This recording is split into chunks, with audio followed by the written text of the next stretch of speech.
Patunay po yan na kapag binibigyan po natin ng resources o kagamitan ang mga kabataan, malayo po ang kanilang mararating. At yan po mismo ang ginawa ng ating susunod na panauhin.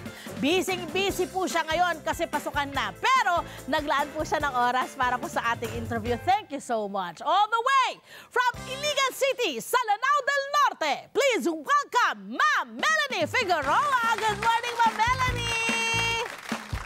Hello, good morning po. Ma'am Melanie! Magandang umaga po sa Eto lahat. na. Balita ko po, Ma'am Melanie, higit sa 25 years na po kayong guro sa public school. Diyan po sa Iligan. Bakit po pagtuturo po yung napili niyo pong propesyon? Actually po, 27 na po. 27th year ko na po ngayon sa pagtuturo. Wow! At pagtutuloy-tuloy kayo, hindi kayo titigil? Hindi po. Ano pong fulfillment ang nakukuha niyo po sa pagtuturo, ma'am? Lalo na sa isang pampublikong paaralan, ha? Yes po. Alam niyo po, ang parang achievement po ng isang teacher sa umpisa, ngayon lang kayo nakita ng bata, medyo wala pa po yun. Pero after 10 years or after how many years na makikita kayo outside the school na ano na siya, professional na siya, yun po ang fulfillment, achievement na po sa teacher yun. Yes! At talaga naman, ang daming tumatawag sa inyong nanay. Maraming babalik na sa eskwelahan ninyo. Pero ito na, ma'am, ang isang pinakamatindi po ninyong ginawa, itong tinatawag ninyong laptop para sa pangarap program.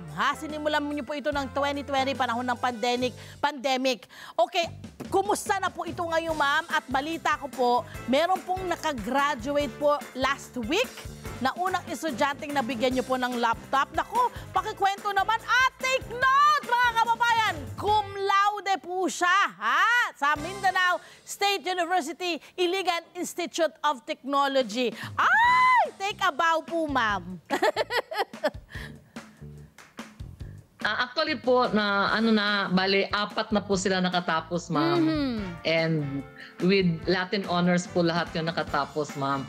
Nagsimula po yung laptop para sa pangarap nung unang taon ng pandemic.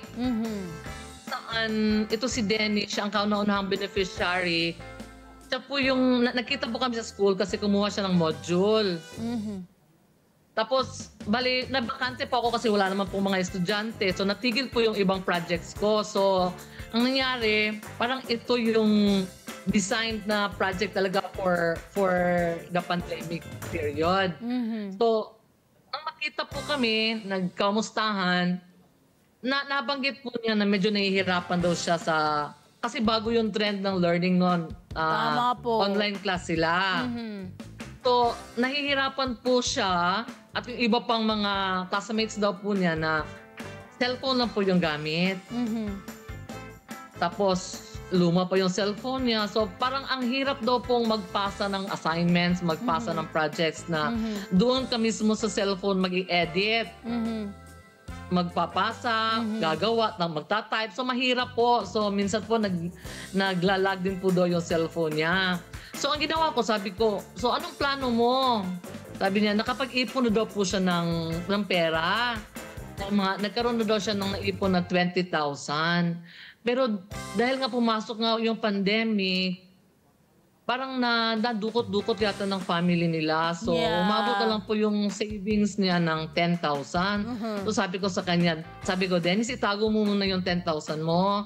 Titingnan natin ano pwede natin magawa. So, ang ginawa ko, ma'am, kasi dati ko pa, pag may mga projects ako, nagpo-post po talaga ako sa Facebook. Yes, ma'am. Facebook po yung ginagamit ko para makapag-reach out ako doon sa mga may kaya, doon sa mga kakilala ko na may kakayang tumulong. So, nag-post po ako, pinost ko po yung story niya, and ilang minutes lang po, nakakuha na po ako ng support. Marami na kaagad po ang nag-pledge para sa laptop niya. So, after 5 days, nabili na po namin yung laptop niya kasi nakagather po ako ng funds kagad. Umabot po, plus yung 10,000 niya, umabot po ng 40,000. So, binili ko po yung kauna-unahang laptop na yon. At siya po yung beneficiary. Yay! Okay. Ma'am, gusto ko pong malaman mula po sa inyo. Siyempre, si Dennis ang kauna-unahan. At sabi niyo nga ay nagtuloy-tuloy itong laptop para sa pangarap. Ano? So, ano ho ang balak ninyo sa proyektong ito? Itutuloy-tuloy niyo po ba hanggang sa mag-retire kayo bilang guro? Or paano niyo po nakikita itong proyektong ito, ma'am? Actually po, itong laptop para sa pangarap, design lang po talaga ito sa pandemic na kung saan namahagi po tayo ng, I think 9 na laptops po yung naibigay natin sa 10 estudyante. 10 kasi yung last na nabigyan ko, kambal kasi yon. So, naisip ko, kaya nagkaroon ng laptop para sa pangarap kasi pandemic yon. Face-to-face na po ngayon, so natigil po yon. Kasi design lang po talaga yon for the online class. Pero naisip ko, mahirap po sa isang estudyante, lalo na kapag hindi nila afford ang laptop. Mahirap po sa isang estudyante ang walang laptop kahit face-to-face. So parang naiisip ko ulit na i-revive, ibalik ulit yung project na yun kung may mga tutulong pa ulit sa akin. Ayun! Yun naman talaga, ma'am! Ano po yung natutunan niyo po bilang guro dito sa proyektong ito? At ano po ang inyong mensahe sa mga estudyante na nahihirapan dahil kagaya niyan, di ba, yung may mga kakulangan at hindi kaya ng pamilya? Para sa mga estudyante na walang kakayahan na bumili ng mga ganitong gadget, actually, hindi dapat talaga mawala ng hope o ng pag-asa. Tama kasi po.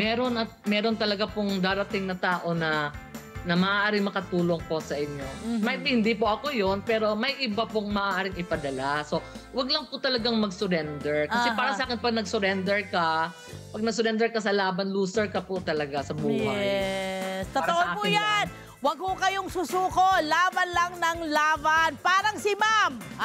Hindi sumusuko at naniniwala sa ating mga kabataang estudyante. Mabuhay po kayo, Ma'am Melanie. Maraming pong salamat. Sana po mag-multiply pa po ang guro na katulad po ninyo. Mabuhay po kayo. Salamat, ma'am.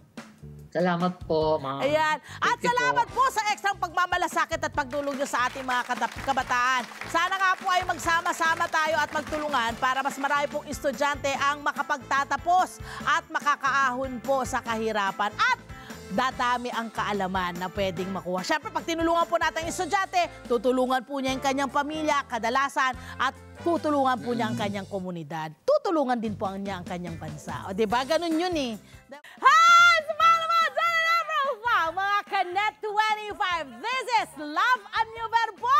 For more love, Tunipet, and Arafang updates, just click the subscribe button and follow us on our Net25 social media pages at Net25 TV and Net25 Entertainment Facebook.